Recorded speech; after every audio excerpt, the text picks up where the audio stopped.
Hi, இது new Tamil cinema review channel. இந்த சேனலில் இதுதான் நம்மளோட ஃபர்ஸ்ட் வீடியோ. இந்த ஃபர்ஸ்ட் வீடியோவில் ஆடு ஜீவிதம் பல வருஷத்துக்கு முன்னாடி வந்த படம். அந்த படத்தை பற்றி என்னோட பாயிண்ட் ஆஃப் வியூலாம் உங்க கூட ஷேர் பண்ண போகிறேன். உங்களுக்கு என்னோட பாயிண்ட் ஆஃப் வியூலாம் பிடிச்சிருந்ததுன்னா லைக் பண்ணி ஷேர் பண்ணுங்கள் உங்கள் ஃப்ரெண்ட்ஸ் கூட. பிடிக்கலன்னா உங்களோட பர்சனல் ஒப்பீனியனை கமெண்ட் பாக்ஸில் கமெண்ட் பண்ணுங்கள். நான் சொன்னதில் உங்களுக்கு எது பிடிக்கல, எதை நீங்கள் அப்போஸ் பண்ணுறீங்க அப்படின்னு கமெண்ட் செக்ஷனில் சொல்லுங்கள். இது ஜஸ்ட் என்னோட பர்சனல் பாயிண்ட் ஆஃப் வியூ. சரி, ஓகே. இப்போ என்னன்னா, டோட்டல் இந்தியன் சினிமாவில் எனக்கு ஒரு பெரிய கொஷின் இருக்கு. இப்போ என்டர்டைன்மெண்ட்டுக்கு பஞ்சமே கிடையாது. நூற்றுக்கணக்கில் ஓடிடி சேனல்ஸ் இருக்கு, கேபிள் டிவி சேனல்ஸ் இருக்கு, 100 கணக்கில் ஓடிடி சேனல்ஸ் இருக்கு, லட்சக்கணக்கில் கோடிக்கணக்கில் இருக்கிற எல்லா லாங்குவேஜ்லையும் யூடியூப் சேனல்ஸ் இருக்கு, ஷார்ட்ஸ் ஃபீட்க்கு, ஃபேஸ்புக்கு, சோசியல் மீடியா எவ்வளவோ வந்தாச்சு. இது எல்லாத்தையும் மீறி நம்ம இந்தியன் மூவிஸை பார்க்க வரவங்க ரொம்ப ரொம்ப குறைஞ்சி போச்சு. இருக்க தியேட்டர்ஸ் எல்லாமே படிப்படியாக மூடிட்டு வராங்க. அப்படி வர ஆடியன்ஸ் கொஞ்சம் பேர் தான் வர படத்தை பார்த்துட்டு சாட்டிஸ்ஃபேக்ஷனோட போகிறாங்க. அந்த படம் நல்ல கேரக்டர் அவங்க கூட ட்ராவல் பண்ணுது. மற்றபடி முக்கால்வாசி எல்லாமே குப்பை படம் நல்லா இல்லைன்னு தான் சொல்கிறாங்க. ஓகே, இந்த ஆடு ஜீவிதம் படம் இதை பார்த்துட்டு எனக்கு என்ன தோணுச்சுன்னா, ஏன் இந்தியன் சினிமாவில் இன்னமும் 3 hour 2.5 மணி நேரம் 2.25 மணி நேரம் படம் எடுத்துட்டு இருக்காங்க? இவ்வளோ மணி நேரம் உண்மையிலே மக்கள் உட்காந்து பொறுமையாக பார்ப்பாங்கன்னு நினைக்கிறீங்களா? அவங்கக்கிட்ட அவ்வளோ டைம் இருக்கா? அவங்களோட டைமை கொஞ்சமாச்சு இனிமேல் வேல்யூ பண்ணி மூவி டியூரேஷனை கம்மி பண்ணால் மட்டும்தான் தேட்டருக்கு ஆடியன்ஸ் வர ஆரம்பிப்பாங்க.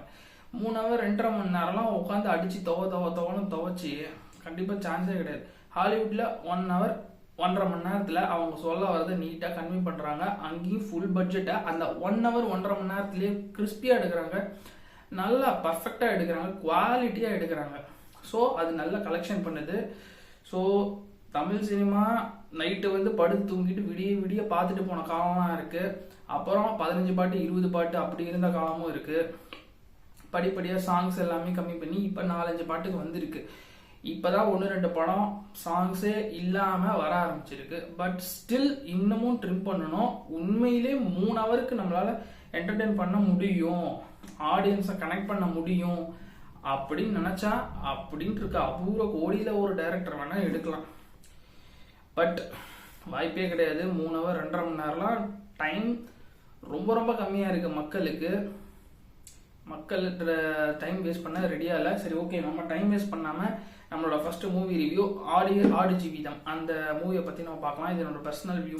ஆடு ஜீவிதம் இது மலையாள ஆக்டர் பிருத்திவிராஜ், மலையாள இண்டஸ்ட்ரியெலாம் ஒரு ப்ரைட் மூவி அப்படின்னு சொல்கிறாங்க.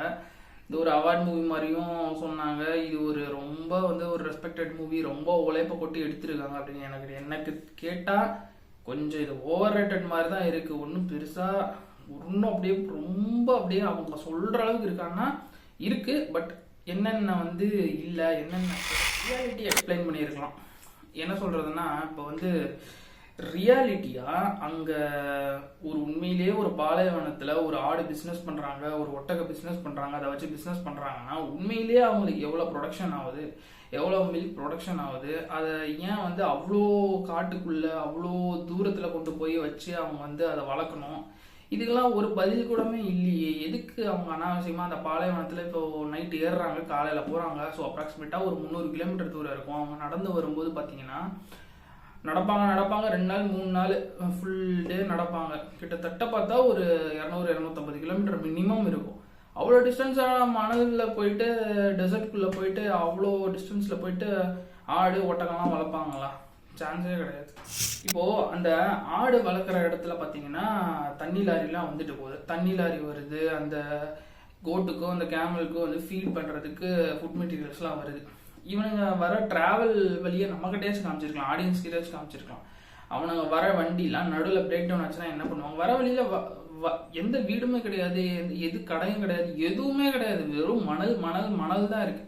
எப்படி அவனுங்க அங்கேருந்து டேங்க் ஃபில் பண்ணிட்டு வந்துட்டு போயிடுவானுங்களா? வண்டி பிரேக் டவுன் ஆகாதா? ஒரு பஞ்சர் ஆகாதா? சரி, ஃபுல்லாக மணல் இருக்கு, ரோடே இல்லைங்கிறாங்க. எப்படி மணலில் எப்படி அந்த டயர் வரும்? ஒரு தண்ணி லாரி ஏற்றிட்டு எப்படி வரும்? வாய்ப்பே கிடையாது. ஒரு 200-250 கிலோமீட்டர் கணக்கு நம்ம ஒரு அசம்ஷனில் பார்த்தோம்னா, அந்த அசம்ஷனில் பார்க்கும்போது 250 கிலோமீட்டர் எப்படி ஒரு தண்ணி லாரியும் ஒரு அந்த ஃபீட் பண்ணுற ஒரு வெஹிக்கிளும் எப்படி அந்த கோட்டை ஏற்றிட்டு போகிறதோ ஒட்டகை ஏற்றிட்டு போகிற வண்டியோ எப்படி மணல்லே ட்ராவல் பண்ணி வரும்? வாய்ப்பே கிடையாது. சரி ஓகே, இவனுக்கு தப்பிச்சு போக பார்க்குறானுங்க, அதாவது சாரி ஹீரோவும் அந்த தம்பியும் தப்பிச்சு போகும்போது அவனுங்களுக்கு எந்த க்ளூவுமே கிடைக்க மாட்டேங்குது. ஏன் அந்த வந்துட்டு போகிற வண்டியோட டயர் மார்க்ஸ் கூடமா தெரியாது. இது வெரி வெரி பேசிக், ஒரு ஸ்கூல் கிட்டு கூட தெரியும். லாஜிக் சுத்தமாக கிடையாது. ஃபர்ஸ்ட் சீன், மூவியில் வர ஃபர்ஸ்ட் சீனே எனக்கு சுத்தமாக உடன்பாடு கிடையாது. அவ்வளோ பேக்கா, அவ்வளோ இழிச்சவாயினவா இருப்பாங்க. யாரோ வரான், எவனோ என் வண்டியில் ஏறுங்கிறான், ஏற்றிட்டு போயிடுவாங்க. அவரும் சொல்கிறாரு, நான் ஏஜென்ட் என்னை கூப்பிட்டு அந்த ஏஜென்ட்டை கூப்பிட்டு போகிறேன்னு சொன்ன ஏஜென்ட்டோட நம்பரை நான் மிஸ் பண்ணிட்டு வந்துட்டேன், ஃப்ளைட்டை பிடிக்கிற அவசரத்தில் நான் மிஸ் பண்ணிட்டு வந்துட்டேன் அப்படிங்கிற அசால்ட்டாக சொல்கிறாரு. இவ்வளோ இழிச்சவாயம் பேக்காவாக இருப்பாங்க இல்லை, எனக்கு புரியவே இல்லை. சரி ஓகே, அப்படியே அவ்வளோ ஒரு இன்னசென்ட்டாக இருந்தாலும் அந்த கேரக்டர் டிசைன் ஏதாச்சும் அப்படி பண்ணியிருக்கலாம். கேரக்டர் டிசைன் எப்படின்னா, நம்ம தமிழில் 16 வயது நம்ம கமல் நடிச்சிருக்காரு ஒரு மூவி. அந்த மூவியில் கமல் வந்து அவ்வளோ இன்னசென்ட்டாக இருப்பார். அவருக்கு நிறைய விஷயம் தெரியவே தெரியாது. தாலினாவே என்னன்னு தெரியாது. ஒரு எப்படி வந்து பேசுறது, மற்றவங்க பேசுறத விட நார்மலாக இருக்காது. ரொம்ப வந்து அவர் வேற மாதிரி டிஃப்ரெண்ட்டாக இருப்பார். அப்போ அவர் இன்னசென்ட்டு. இப்போ இந்த மாதிரி ஒரு சப்பானி மாதிரி ஒரு ஆளை வந்து இந்த மாதிரி பாலைவனத்துக்கு கடத்திட்டு போகிறாங்க, இந்த மாதிரி துபாய் மாதிரி ஒரு சவுதியோ இந்த மாதிரி ஒரு ஏர்போர்ட்ல இருந்து தெரியாமல் அவரை வந்து கூட்டிகிட்டு போகிறாங்க அப்படின்னா அவரை ஈஸியாக ஏமாற்றிட்டு கூப்பிட்டு போகலாம், அவரை ஈஸியாக கன்வின்ஸ் பண்ணலாம். பட் எப்படி பிருத்திவிராஜ் வந்து நல்லா தலன்னு இருக்காரு கேரளாவில், நல்லா ஃப்ரெஷ்ஷாக நல்லா இருக்காரு, நல்லா ஹீரோ மாதிரி இருக்காரு, ஒய்ஃப் கூட இருக்காரு, குழந்தை ப்ரெக்னென்ட் ஆகிருக்கு, இவ்வளோ வந்து இவ்வளோ தூரம் கேரளாவில் நல்லா செல்வ செழிப்புன்னு சொல்ல முடியாது, ஓரளவு செழிப்பாக தான் இருக்காரு, ஓரளவு நல்லாவே இருக்காரு. அவருக்கு நல்லாவும் தெரிஞ்சிருக்கு, ஒரு விவரம் தெரிஞ்சிருக்கு. நார்மல் ஹியூமன் நல்லா மெச்சூர்டாக தான் திங்க் பண்ணுற ஆளாக தான் தெரிகிறாரு. ஆனால் எப்படி அவ்வளோ எந்த கேள்வியுமே கேட்காம ஒருத்தன் கூப்பிட்டவனே போயிடுவாரா? இவன் தான் நம்ம கூப்பிட்ட வந்து ஏஜென்ட் தெரியாதா? சரி, அட்லீஸ்ட் அந்த வண்டியில் ஏறும்போது அந்த சாணி ஸ்மெல்லாம் வருது, அவ்வளோ ஒரு ஓட்ட வண்டியாக இருக்குது. இவருக்கு ஹாஸ்டல் கம்பெனிலேயே ஹாஸ்டல் தரேன், ஏசி ரூம் தரேன்னு சொல்லியிருப்பாங்க. அப்படிங்கும்போது ஒரு காரு, ஒரு டீசெண்டான ஒரு காரோ பஸ்லேயே ஏற்றிட்டு போயிருக்கலாம். எதுவுமே இல்லாமல் ஒரு நாத்தடிக்கிற, ஒரு மூத்திர நாத்தடிக்கிற ஒரு ஆடு இதெல்லாம் ஏற்றுற மாதிரி ஒரு குப்பை தொட்டி மாதிரி இருக்கும் ஒரு வண்டி. அதில் ஏறுன்பாங்க, இவர் பாட்டி ஏறி போயிடுவார். சுத்தமாக லாஜிக் இல்லை. இது எப்படி பாசிபிளாக இருக்கும்? எப்படி அந்த கேரக்டரை வந்து அப்படி ஒரு கேரக்டர் வந்து டிசைன் பண்ணி எப்படி அந்த கேரக்டர் வந்து ஏமாற்றி கூப்பிட்டு போகிற மாதிரி எப்படி அப்படி காட்டியிருக்காங்க? இது ஃபர்ஸ்ட் மிஸ்டேக் எனக்கு. அதே மாதிரி நிறைய ரிவ்யூஸ் தமிழில் ஒரு சில ரிவ்யூஸ், முக்கியமான ரிவ்யூஸ் சொன்னாங்க, இது இந்த அமலா பால் கூட வர சீன்லாம் ரொம்ப சினிமாத்தனமாக இருந்துச்சுட்டு. சினிமாத்தனமாகவே காமிச்சிருக்கலாம். சினிமாத்தனமாக காமிச்சிருந்தாலும் அந்த அரேபியல அந்த பாலைவனத்தில் இவங்களை அதிகாரம் பண்ணுவாங்கல்ல, அவங்களோட ஆக்டிங்லாம் பார்த்தோம்னா அது ஆக்டிங்னே யாருமே சொல்லலை. ரிவ்யூ பண்ணுறவங்களே பார்த்தீங்கன்னா பிருத்திவிராஜ் சூப்பராக நடிச்சாரு, செம்மையாக நடிச்சாரு, செம்ம ஆக்டர்னு சொல்கிறாங்க.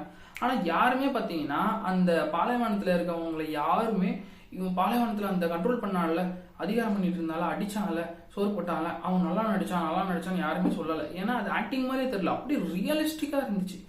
அவ்வளோ ஃபேண்டாஸ்டிக்காக அவங்க வந்து பர்ஃபார்மன்ஸ் பண்ணியிருந்தாங்க. ஆனால் அவனுங்க அந்த ஊரில் எப்படி இருப்பானுங்க, ஒரு பாலைவனத்தில் அடிமையாக வச்சிருக்கவனுங்க எப்படி இருப்பானோ எக்ஸாக்டாக அதே மாதிரி தான் இருந்தாங்க. பட் இந்த பிருத்திவிராஜ் நம்ம ஊருக்காரங்கெல்லாம் வர ரோல்லாம் பார்த்தோம்னா நடிக்கிறாங்க தெரியுது. ஆனால் அந்த தம்பி மட்டும் ஆக்டிங் மாதிரியே தெரில. பிருத்திவிராஜ் நல்ல பர்ஃபார்மன்ஸ் தான், பட் அவர் நடிக்கிறார் சூப்பராக நடிக்கிறாரு, செம்மையாக நடிக்கிறாருல. இப்படி தான் இருக்குது படம் பார்க்கும்போது. அந்த தம்பி வந்து அந்த கடைசியாக அவன் செத்துருவான் திரும்பி தப்பிக்கும் போது. ஸ்பாயில் பண்ணுறதுனால ஒரு பிரச்சனையும் இருக்க போகிறதில்ல, ஏன்னா படம் வந்து ரொம்ப நாள் ஆயிடுச்சு. ஸோ ஸ்பாயில் பண்ணுறதால உங்களுக்கு பெரிய பாதிப்பு இருக்காது. இருந்தாலும் ஸ்டில் நீங்கள் படம் பார்க்காதவங்க பார்த்தீங்கன்னா உங்களுக்கு நல்லாயிருக்கும். அந்த பையன் சாகும்போது ஒரு செம்ம ஆக்டிங் பண்ணுவான். அவனோட ஆக்டிங் நல்லா இருந்துச்சு. ஒரு ஆக்டிங் பண்ணும்போது ஆக்டிங் மாதிரியே தெரியாது, அவனோட ஃபீலிங்ஸ் நம்ம கன்வே ஆகும்போது தான் அவன் பர்ஃபெக்டாக ஆக்டிங் பண்ணுறான்னு அர்த்தம். அந்த மாதிரி அது கனெக்ட் ஆச்சு. அதே மாதிரி அந்த அதிகாரம் பண்ணுவான் அந்த துபாய்க்காரன், அவங்களோட ரோல்லாம் நல்லா பர்ஃபெக்டாக இருக்குது. பட் இந்த அமலா பால் கூட வர போர்ஷன், அவங்க பண்ணுற ரொமான்ஸ், அந்த பாட்டு எல்லாமே ஏதோ அந்த படத்துக்குள்ளே இன்னொரு ஒரு லவ் சப்ஜெக்ட், ஒரு ஃபேமிலி சப்ஜெக்ட் வர மாதிரி இருக்குது. இதே சினிமா தனத்தை அந்த அதிகாரம் பண்ணுறான்ல, அவனோட வீட்டு கல்யாணத்தில் அவனுங்க வீட்டில் எப்படி என்ஜாய் பண்ணுறானுங்க, அவனுங்க வீட்டை எப்படி கிராண்டாக வந்து கல்யாணம் பண்ணுறாங்க, அதெல்லாம் அந்த சினிமா தனத்தை காமிச்சிருந்தா இவனுங்க இவ்வளோ வந்து வசதியாக இருந்துக்கிட்டு அந்த பாலைவனத்தில் நம்ம ஆளுங்களை இவ்வளோ கஷ்டப்படுத்துகிறானுங்களே அப்படிங்கிற மாதிரியாச்சும் ஒரு ஃபீலிங் வந்துருக்கும். அந்த சினிமா தனத்தை ஆர்டிஃபிஷியலாக காட்டணுங்கிறத அந்த ஷேக் அவனுங்க வீட்டில் காமிச்சிருக்கலாம். அவங்களோட வாழ்க்கை முறை எப்படி இருக்குது, அவங்க வாழ்க்கை முறை எவ்வளோ லக்ஸுரியாக இருக்குது, வெறும் மணலையே பார்க்கறதுக்கு அவங்களோட வீடெல்லாம் பார்த்துருந்தா நமக்கு ஃப்ரெஷ்ஷாக ஒரு புது லொக்கேஷன், ஒரு புது வாழ்வியல் இதெல்லாம் பார்க்கறதுக்கு நமக்கு ஒரு புது எக்ஸ்பீரியன்ஸாக இருந்திருக்கும். ஏன்னா பிருத்திவிராஜ் அமலா பாலோட ரொமான்ஸை நம்ம எல்லா படத்துலையும் தான் பார்க்குறோம். அமலாபாலா ரொமான்ஸையே நம்ம நிறைய படத்தில் பார்த்துருக்கோம். பிருத்திவிராஜ் பிரியாமணி ஆடினதெல்லாம் நான் காலேஜ் டைமில் பார்த்துருக்கேன். இதையே நம்ம எத்தனை டைம் பார்க்கறது? அவங்களோட வாழ்வியலை கொஞ்சம் சினிமா தரமாக காமிச்சிருந்தா கூட ஒரு புது எக்ஸ்பீரியன்ஸாக இருந்திருக்கும்.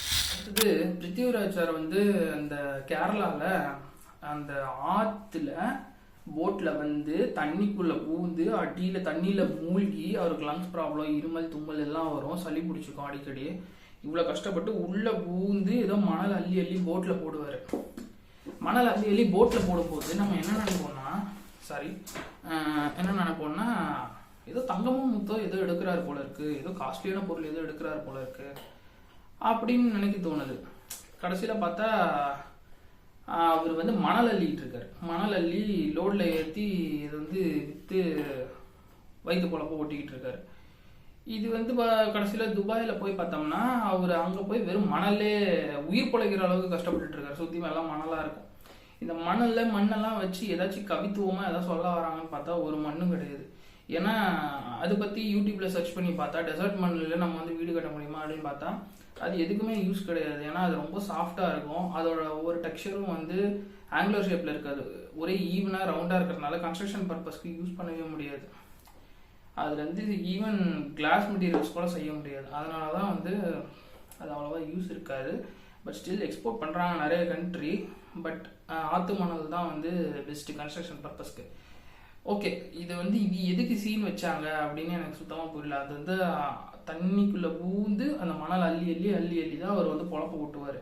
அதுவும் இதையும் வந்து ஏதோ கனெக்ட் பண்ணுற மாதிரி இருக்குது. அதையும் எதனா ஒரு வெயிட்டான வசனங்களை வச்சு கனெக்ட் பண்ணுற மாதிரி வச்சுருந்தாங்கன்னா நல்லா இருந்திருக்கும். பட் நீங்களே வந்து ஆடியன்ஸ்குள்ளே இருக்கிற அறிவாளிகளாக பார்த்து புரிஞ்சுக்கிட்டு அதை பாராட்டுங்க அப்படின்னு சொல்லியிருப்பாங்க. இது எத்தனை பேருக்கு புரியுன்றதே எனக்கு சுத்தமாக தெரியல.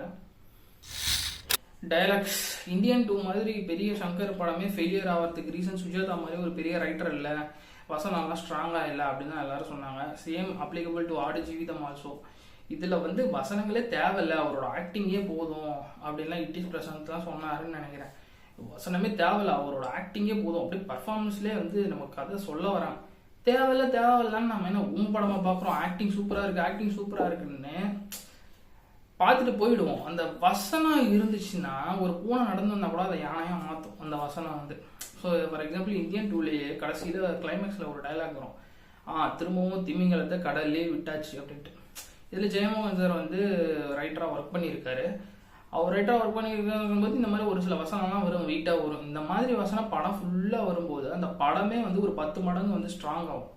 வசனமே தேவையில்லை அப்படிங்கும்போது ரொம்ப வீக் ஆகுது. அவங்களோட பர்ஃபார்மன்ஸ் தான் அந்த மணலையே பார்த்துட்டு இருக்கும்போது நமக்கு என்ன கன்வே ஆகும்? ஒரு விஷுவலாக ஒரு விஷுவல் ட்ரிப் ஒரு விஷுவலாக ஒன்று பார்க்குறோம், அதையே ஒரு சவுண்டு கூட சேர்த்து பார்க்கும்போது எப்படி இருக்கும்? சவுண்டெல்லாம் ஃபுல்லாக மியூட் பண்ணிவிட்டு ஜீரோவில் வச்சு பார்த்தா எப்படி இருக்கும்? கிட்டத்தட்ட அப்படி தான் இருக்குது. அதே மாதிரி தான் இருக்குது. வசனம் தேவையில்லைங்கிறத விட ஒரு வெயிட்டான வசனம் ஒவ்வொன்றுக்கும் கொடுத்துருக்கலாம், ஒவ்வொன்றும் எக்ஸ்பிளைன் பண்ணியிருக்கலாம். அவங்க வழியை சொல்கிற மாதிரி இருந்திருக்கலாம், அந்த ஷேக்கோட அகம்பாவத்தை ஆணவத்தை சொல்கிற மாதிரி நமக்கு புரிகிற மாதிரி இன்னும் நல்லா வெயிட்டான வசனங்களை வச்சுருக்கலாம். வசனங்கள் வெரி வெரி வெரி வீக். இதுதான் வந்து இந்தியன் மூவிஸ் நிறைய ஃபெயில் ஆகிறதுக்கு ரீசனே நினைக்கிறேன். ரைட்டிங் ஸ்கிரிப்டு கூட இந்த வசனம், இந்த ரைட்டிங் ஒர்க்கே சுத்தமாக இருக்க மாட்டேங்குதுன்னு நினைக்கிறேன். வசனங்கள் இன்னும் பெட்டராக இருந்தது இந்த படம் தான் நல்லா கன்வே பண்ணியிருக்கேன். அதே மாதிரி இட்டிஸ் பிரசாந்த் என்ன சொல்லியிருப்பாரு, நான் எனக்கு என்ன அப்படின்னு ஒரு கட்டத்தில் சலுப்பாகுது அப்படிங்கிற மாதிரி சொன்னார். அது உண்மைதான். ஏதோ ஒரு பேக்காக மாட்டிக்கிட்டான் என்னமோ ஒன்று இவனுக்கு நல்லா வேணும், ஃபஸ்ட்டு சீனில் லூஸ் தனமாக ஏறி வந்ததில்ல, உனக்கு இப்படி தாண்டா வேணும் அப்படிங்கிற மாதிரி தான் இருக்குது நமக்கு. சரி, ஓகே. அடுத்தது அந்த கழுகு சீன் ஒன்று வரும் டெசர்ட்டில் வந்து ஒரு அந்த பிருத்திவிராஜ் சார் மாதிரியே ஒருத்தர் வேலை செஞ்சவர் செத்து கிடப்பாரு. ரொம்ப நாள் கழிச்சு இவர் அப்போ தான் கண்டுபிடிப்பார், எங்கே அந்த ஆளை காணும், நம்ம கூட வேலை செஞ்சுருந்தா காணும், நீங்கள் என்னடா பண்ணானுங்க, அனுப்பிச்சி விட்டாங்களா, தப்பிச்சு போயிட்டாரான்னே தெரியாது. ரொம்ப நாள் கழிச்சு அந்த பாளையத்தில் பார்க்கும்போது சுற்றி ஒரு 10 கழுகுங்க உட்காந்துட்டு இருக்கும், இவர் தப்பிச்சு போக ட்ரை பண்ணும்போதுன்னு நினைக்கிறேன்.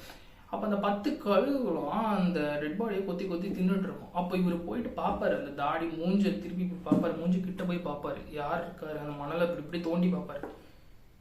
பார்த்தா ஷாக்கிங்காக இருக்கும். இவருக்கு தெரிஞ்சவர், இவருக்கு முன்னாடி வேலை செஞ்சுட்டு இருந்தவர், சுற்றி கழுகுலாம் உட்காந்து பிச்சு சாப்பிட்டுட்டு இருக்கோம். அந்த கழுகுலாம் பார்க்கும்போது நல்லா இருந்துச்சு. கிராஃபிக்ஸ் ஒர்க் நல்லா அப்படியே ஒரிஜினலாக இருந்துச்சு. நேஷனல் ஜியோகிராஃபிக்லாம் பார்க்குற மாதிரி அப்படியே எக்ஸாக்டாக இருந்துச்சு. அந்த டெட் பாடி, அவரோட அந்த தாடி, அந்த மூஞ்சி, ஒரு டெட் பாடினா எப்படி இருக்கும், ஒரு ஒட்டகம் செத்து கடந்தால் எப்படி இருக்கும், அந்த ஆடுலாம் வந்து அது நல்லா இருந்துச்சு. ஆடு ஒட்டகம்லாம் கிட்டத்தட்ட ரியலிஸ்டிக்காக தான் இருந்துச்சு. அந்த கழுகு, டெட் பாடி, இந்த செத்து கிடக்கிறவங்க மேக்கப்லாம் பார்க்கும்போது செம மிரட்டலாக இருந்துச்சு. ஹாலிவுட் லெவலுக்கு இருந்துச்சுன்னு கூட சொல்லலாம். நல்லா மேக்கப் ஒர்க் சூப்பராக இருந்துச்சு. இந்த பெர்ஃபார்மன்ஸு, அவங்களோட அந்த கழுகு கிராஃபிக்ஸ் எல்லாம் சூப்பராக இருந்துச்சு. இந்த பல்லிலாம் ஒன்று ஓடும், அந்த பல்லி ஓடுறத வச்சு தான் தண்ணி இங்கே இருக்குது அப்படின்னே கண்டுபிடிப்பாங்க. அந்த சீனும் நல்லா இருந்துச்சு. அந்த பல்லிக்கு ஒரு கிராஃபிக் ஒர்க் பண்ணியிருப்பாங்க, அதுவும் நல்லா இருந்துச்சு. இன்னொன்று நான் முன்னாடியே சொன்ன மாதிரி எனக்கு ஒரு பெரிய டவுட்டு, அந்த ஆஃப்ரிக்கன் இருப்பார் ஒருத்தர் காப்பாற்றுவார் கடைசியில்.